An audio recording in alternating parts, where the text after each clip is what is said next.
દિવાળી પર રિલીઝ થયેલી બંને ફિલ્મો થમ્મા હોરર કોમેડી યુનિવર્સ અને એક દીવાને કી દીવાનિયત તીવ્ર લવ સ્ટોરી ને ફિલ્મ વિશ્લેષકો તરફથી મિશ્ર પ્રતિસાદ મળ્યો છે.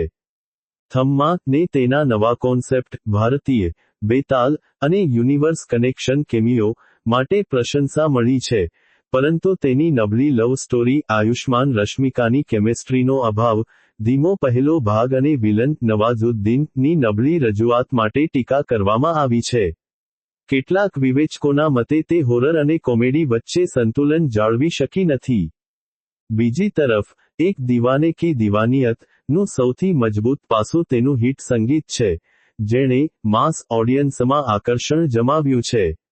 જો કે, વિશ્લેષકોએ તેની જૂની 80s, 90s અને અવિશ્વસનીય વાર્તા તેમજ હીરોના જનૂનને ટોક્સિક અને વાહિયાત ગણાવીને તેની સખત ટીકા કરી છે. ડાયલોગ્સ પણ ઘણા સ્થળોએ ક્રિંજ લાગ્યા છે.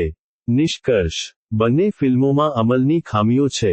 થમ્મા એક સારો કોન્સેપ્ટ હોવા છતાં લવ સ્ટોરીમાં ફસકી ગઈ, જ્યારે એક દીવાને કી દીવાનિયત મજબૂત સંગીત હોવા છતાં જૂની અને સમસ્યાજનક વાર્તાના ભાર હેઠળ દબાઈ ગઈ.